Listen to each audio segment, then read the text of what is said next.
Beaten for being stupid. That was all it took to break a soul. Not just the strikes, not the raised voices, not even the cold concrete floor, but the words, sharp, final, and cruel. That's what Scout remembered most. In a back alley behind a dilapidated training yard in Houston, Texas, a rainstorm poured down like the sky itself was weeping. Thunder rolled over rooftops and sent frightened dogs scrambling in their cages, but one didn't move. Not because he was brave, but because he was broken. A tiny German Shepherd puppy huddled beneath a rusted dumpster, his fur matted with mud, his ribs poking out beneath a thin, shaking frame. His name, scrawled faintly on a battered tag, was Scout. But to the people who had trained him, or tried to, they called him something else. Stupid. Useless. A waste. Every time he failed to respond fast enough, or misunderstood a command his young mind couldn't grasp, punishment followed. A boot, a fist, a shout over and over, until he learned that silence was safer than sound, stillness safer than movement. Now, curled into himself, he couldn't even lift his head. The storm didn't scare him. Life did. But then, footsteps. Not rushed, not angry, just present. Heavy boots splashing through puddles with calm purpose, not menace. A man walked down the alley that night, not because he was supposed to, but because something pulled him there. Fate, maybe, or something quieter, like intuition. Ethan Callahan had seen a lot in his life. Fires, war zones, broken homes. As a firefighter and former military K-9 handler, he'd rescued more than just people from flames, but nothing prepared him for what he found that night. Two wide, terrified eyes watching him from the shadows. Eyes too sad for a creature so young. Ethan crouched low, hands open, voice low. No commands, no expectations, just an offering. Hey there, buddy. And for a moment, time stopped. The rain kept falling, the thunder kept rumbling, but in that dark, corner of the world, something soft and brave began to stir. Scout didn't move at first. He couldn't. His little body was frozen by memories he didn't understand. But after a long silence, he made a choice. He lifted his head. Not much, just enough, to see if this voice was different. And when his eyes met Ethan's, everything changed. That was the night a frightened puppy was rescued. But what no one knew, not even Ethan, was that this wasn't just a rescue. It was the beginning of something far more powerful. A story about pain, about healing, and about how sometimes the smallest, most broken creature can teach us the biggest lesson of all. Don't look away, because Scout's story is just beginning.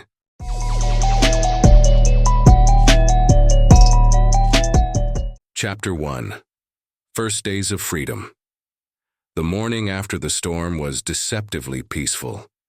Sunlight poured through the wide windows of Ethan Callahan's modest home, warming the wooden floors and casting soft golden light across the room.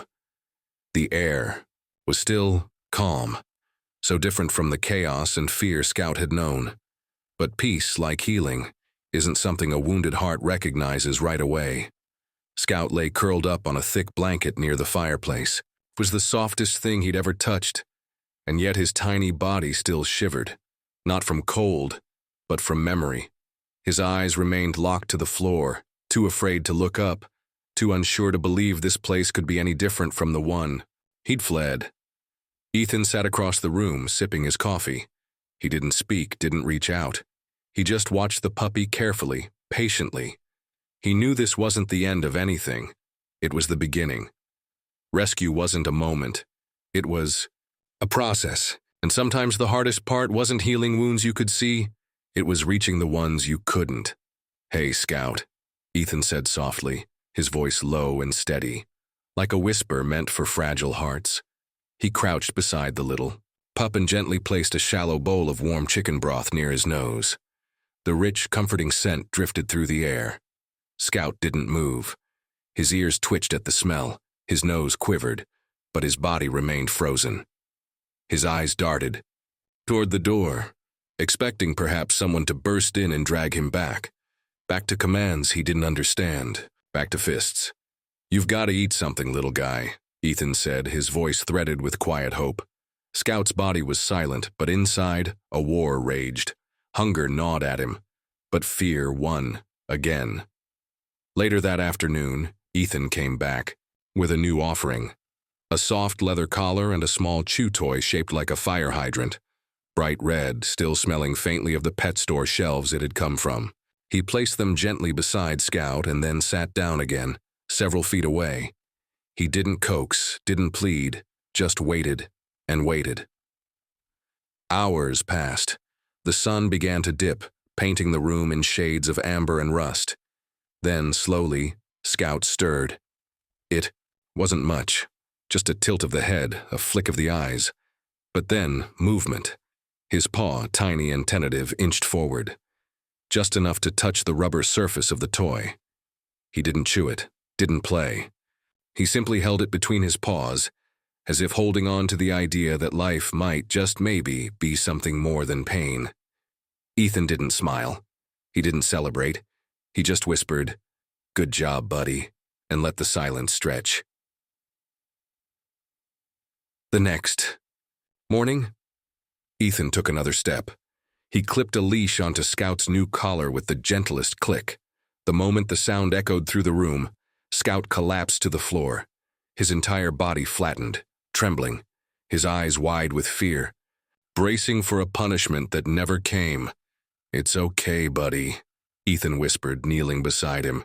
"This isn't what you think it is."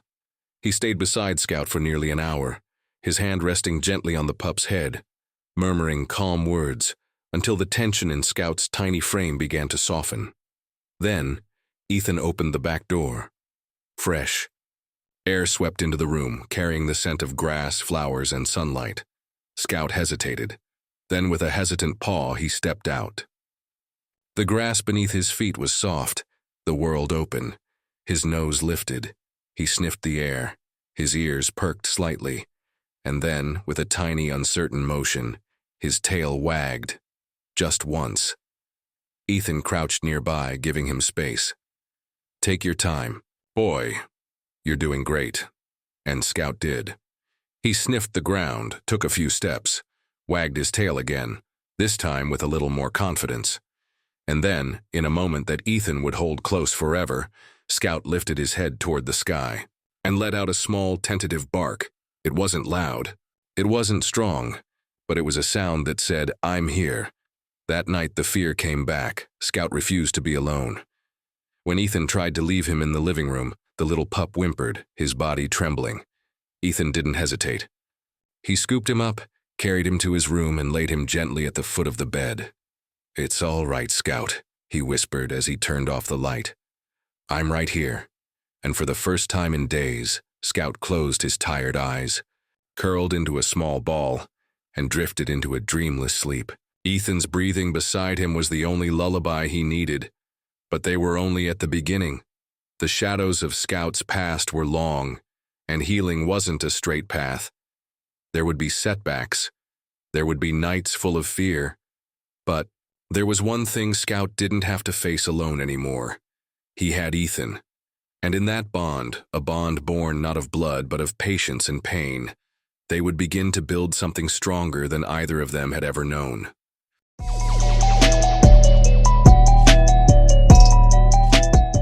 Healing is not linear.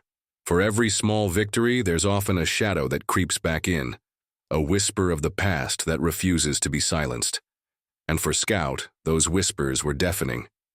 It started innocently enough.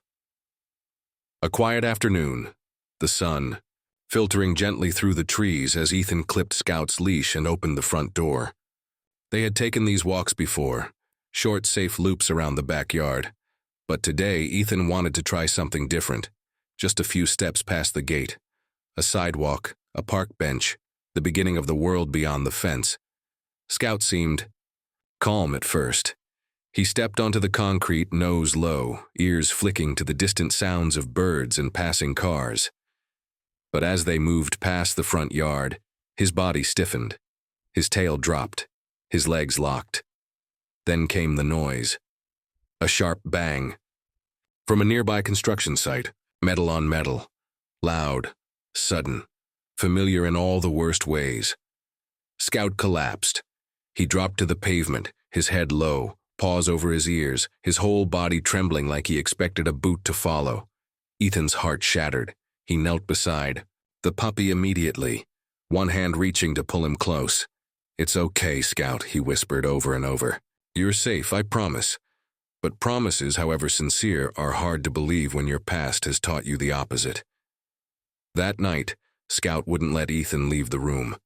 Every time he stood to leave, Scout cried, a soft, desperate sound that cut through the quiet like a blade. Ethan didn't try again. Instead, he laid down beside Scout's blanket, his body stretched out on the hardwood floor, arm resting gently over the tiny frame that had already endured too much. In the dim light, Scout inched closer, slowly, carefully, until his head rested against Ethan's chest, and the sound of a steady human heartbeat lulled him into sleep. The next morning, Ethan knew what he had to do. "This isn't going to be your life anymore, buddy," he said, rubbing gently behind Scout's ear. "You're not broken. You're just waiting to become who you were always meant to be." With that, he made a call, one he had been thinking about since the day he brought Scout home, Sarah Jennings. She was a friend from his military days, a retired K-9 trainer who had seen her share of damaged souls, both human and canine. But she had a gift, a way of restoring something in them that the world had tried to erase. Later that afternoon, they loaded Scout into the truck. He didn't fight the ride. He sat curled up in the passenger seat, head poking out from under the blanket, eyes wide, with uncertainty but laced with something new, curiosity. Ethan glanced at him. "We're going to help you find your strength, little warrior." Scout blinked up at him, not with fear but with a flicker of trust. The rehabilitation center sat just outside the city, a wide-open space surrounded by fields and rolling hills. Designed not just for healing, but for rebuilding confidence and connection. It was quiet, peaceful, nothing like the sharp commands and cement yards of Scout's past. But Scout didn't know that yet. As they pulled up, he pressed himself flat to the floorboard of the truck, ears pinned back. Ethan reached over and laid a hand on his back. "You're not going in alone," he said gently. "I'm with you, every step." Waiting outside was Sarah. She had a calm, commanding presence, one that didn't demand attention but naturally earned it. Her silver hair was tucked under a worn baseball cap, and her eyes, clear blue and steady, softened when they landed on Scout. "Poor little guy's been through a war, hasn't he?" she said, her voice low. "Worse," Ethan replied. Sarah nodded. "Then let's show him what peace feels like." The first few days were slow, gentle. Sarah didn't push. She didn't even try to touch Scout at first.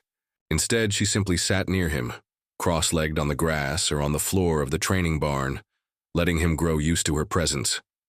Scout was wary. He flinched at sudden sounds. He shook when she stood too quickly, but Sarah never reacted, with frustration. She only offered quiet reassurance, again and again, in the language of patience. Ethan stayed through it all. He didn't interfere, but his presence was constant, a steady, grounding force. He watched as Scout began to lift his head more, as his body relaxed, inch by inch, moment by moment. Then came the first breakthrough. It was the third day. Sarah sat in the center of a large, grassy training field. Ethan stood at the far end, kneeling, arms open. It was called a trust test, simple in theory, powerful in execution. Scout was placed at the starting point. No leash, no pressure, just one task: cross the field on his own. At first he froze, his little paws planted in the grass. His eyes darted between Ethan and Sarah, uncertain and scared. "It's okay, Scout," Ethan called gently. "You can do this, I'm right here." Scout whimpered. His front paw lifted, then retreated. His breathing was fast and shallow, his chest rising and falling with quiet panic.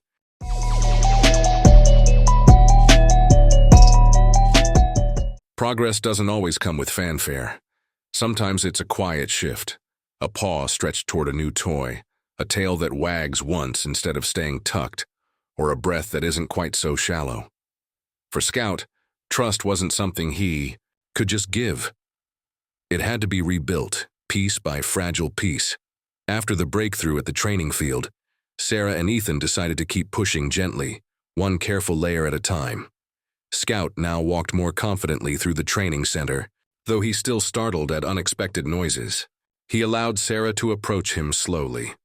He even leaned into Ethan's hand when petted, something that had once made him flinch.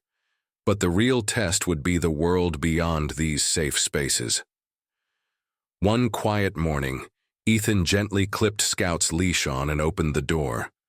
Scout didn't hesitate. He stepped outside, nose twitching, tail high, not curled between his legs like before.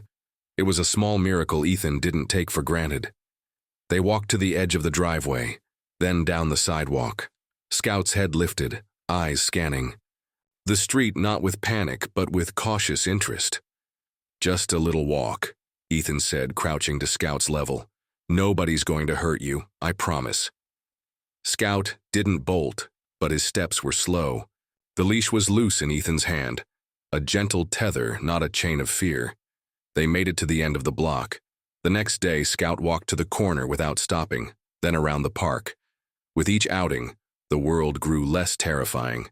But trauma, like a storm, doesn't ask for permission before returning. It happened one afternoon on what should have been an easy stroll. They passed a construction site, a place filled with clangs, hammers, and steel against steel. A sudden metallic crash echoed through the air. Scout froze, then dropped to the ground, whimpering, his body curling inward like it had months ago. His paws covered his head, and his ears flattened so tight they looked almost invisible. Ethan immediately knelt beside him. "It's okay, buddy," he said, his voice trembling but steady. "That sound, it's not what you think. You're safe." Placed his hand gently on Scout's back and did something unexpected. He hummed, a low, familiar tune, the same lullaby his mother used to sing when he was scared as a child. The melody didn't demand anything. It simply existed, wrapping around the moment like a warm blanket. Scout's body trembled for a while longer. Then, stopped. He opened his eyes, his head lifted, and he looked at Ethan, not with panic but with recognition. And they walked home. It wasn't a straight line. That night, Scout refused to sleep alone. Every time Ethan stood, Scout whimpered, wide-eyed and breathing fast. So Ethan laid down beside him again, hand resting over his heart. But the next morning, Scout was the first to stand at the back door, tail wagging. The world had cracked open for him, and he hadn't fallen through. A week later, Sarah introduced the next step in Scout's recovery: public exposure. Not a crowd, not a festival, just a quiet visit to a local school. Ethan was hesitant at first. "You sure he's ready?" Sarah nodded. "We don't push, we just give him the opportunity to try." The school was part of a therapy program, one where children learned empathy through interaction with animals. The classroom was calm, filled with soft light and quiet voices. Scout walked in with Ethan beside him, ears alert, steps careful. The children were instructed to sit still, hands in their laps. No sudden movements, no touching. Scout walked past the first row, then stopped. A small girl with glasses and a band-aid on her knee smiled at him without saying a word. Scout tilted his head, then stepped toward her. She didn't reach out, she just waited, and Scout sat beside her. Ethan's throat tightened as he watched the little girl gently place her hand on Scout's head, and this time, Scout didn't flinch.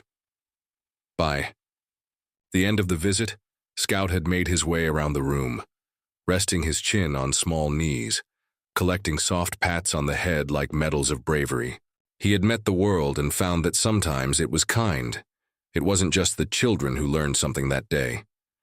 Ethan drove home in silence, his heart full. He glanced over at Scout, now lying peacefully on the passenger seat, head resting, on his paws. "You're not just healing, buddy," he whispered. "You're helping others heal too."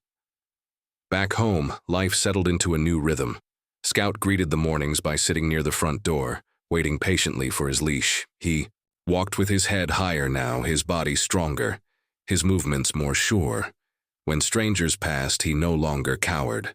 Instead, he watched, curious, measured, present. One afternoon, Sarah visited with a suggestion. "There's an event next month," she said, sipping coffee on Ethan's porch. "A public demonstration for rehabilitated service dogs. No pressure, just a chance to show how far he's come." Ethan hesitated. Scout had come so far, but crowds, loudspeakers, applause. Sarah placed a hand on his arm. "It's not about the performance, it's about the journey." Ethan looked down at Scout, who was lying at his feet, eyes half closed, his head resting on Ethan's old fire station jacket. "What do you think, Scout?" he asked softly. Scout lifted his head and gave a single confident bark, as if to say, "I'm ready." And maybe he was, not because his fear was gone, but because he was learning to face it, again and again, and each time come out stronger.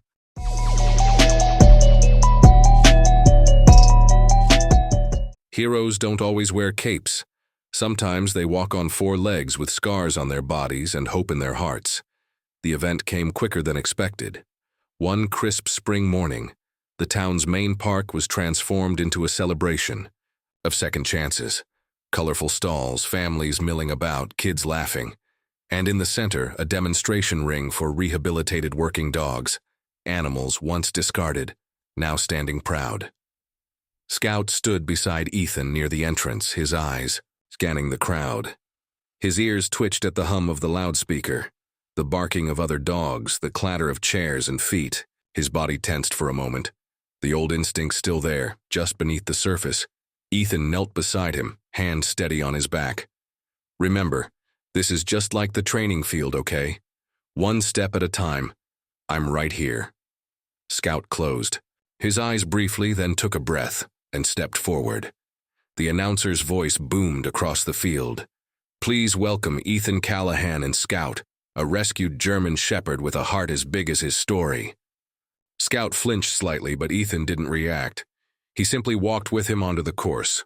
One foot, one paw, one breath at a time. The course wasn't complex. Tires to step through, low hurdles to clear, tunnels to crawl under. But the final obstacle was the most daunting.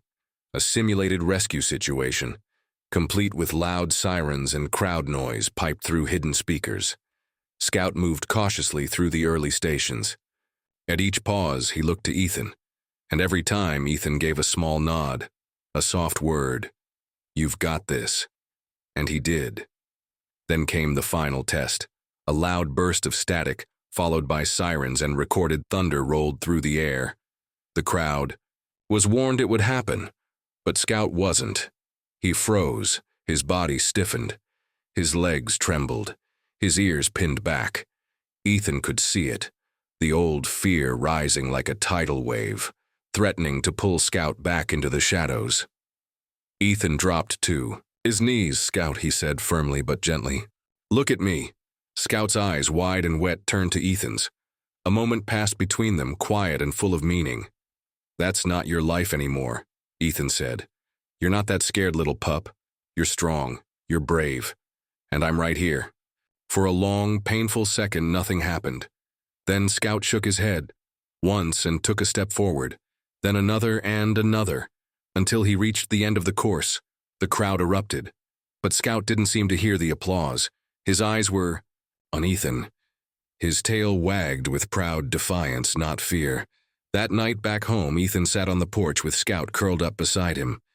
The moon hung low, and the breeze carried the soft scent of blooming jasmine. Ethan reached down and scratched behind Scout's ear. "You did it, Scout," he said. "You proved to everyone what I already knew." Scout leaned into his touch. His body relaxed. There was no trembling, no flinching, just peace. The days that followed were different. Scout walked taller. He greeted neighbors with a confident wag. When he heard loud sounds, he didn't cower. He paused, looked to Ethan, and kept going. Every morning he waited by the door with his leash in his mouth, ready for new adventures. Then the call came. Ethan's old fire station. A child had gone missing near the outskirts of town. Thick woods, sun fading fast. They needed experienced help, and fast. Ethan's heart pounded. It had been years since he'd been on a mission. But this wasn't about him. He looked down at Scout. The pup stood by the door, tail still, eyes alert, as if he knew exactly what was being asked. "You really think you're ready for this?" Ethan whispered. Scout didn't hesitate. He stepped forward. An hour later, they arrived at the search site. The woods were dense, the shadows long. Search teams called the boy's name through the trees. Ethan clipped on Scout's leash. "Listen, this isn't training anymore, this is real. There's a little boy out there who needs us." Scout didn't need more words. His nose dropped to the ground. His body language changed completely, focused, determined. They moved through the forest. Scout led the way, weaving through brambles, sniffing at low branches, ears flicking with every sound. For a long time, there was only the crunch of leaves and the rustle of wind. Then, Scout froze. He barked once, sharp and clear, then pulled hard on the leash. "Easy, boy. Lead the way," Ethan urged. They pushed deeper into the trees. The terrain grew steeper, the ground slick. But Scout was sure, focused, driven. Then they heard it, a faint cry, desperate, small. "Help!" Ethan's chest tightened. They broke through the underbrush and saw him. A young boy, no older than 7, sitting at the bottom of a shallow ravine. Dirty. Crying. But alive. Scout was the first to reach him. He approached slowly, tail wagging, low, ears soft. The boy looked up and threw his arms around Scout's neck. "You found me," he sobbed into the thick fur. Ethan reached them moments later. "Hey there, buddy. You're safe now." Back at the search site, the boy was reunited with his family. Tears, hugs, relief, and Scout. He sat calmly by Ethan's side, watching it all, his chest rising and falling with steady confidence. That night, Ethan and Scout sat on the porch again. The stars above were endless. "You saved that boy," Ethan whispered. "You saved me, too?" Scout's tail thumped once. Then he rested his head on Ethan's lap, sighing deeply. A few days later, another call came, this time from the mayor's office. Scout had been nominated for the town's Hero of the Year award, a title usually reserved for humans. But Scout's rescue, his journey, had touched something deep in the hearts of everyone in town. Ethan smiled as he hung up the phone. "Looks like you're about to be famous, buddy." The ceremony was held in the town square. Families, veterans, local press all gathered. A banner hung above the stage, honoring Courage Hero of the Year. Ethan adjusted the medal on Scout's collar. "You earned this." As they walked onto the stage, the crowd rose. Applause, cheers, and then silence. Scout stepped up to the microphone and barked, loud, proud, free. It was a sound that said, "I'm not broken, I'm brave," and the town roared in response.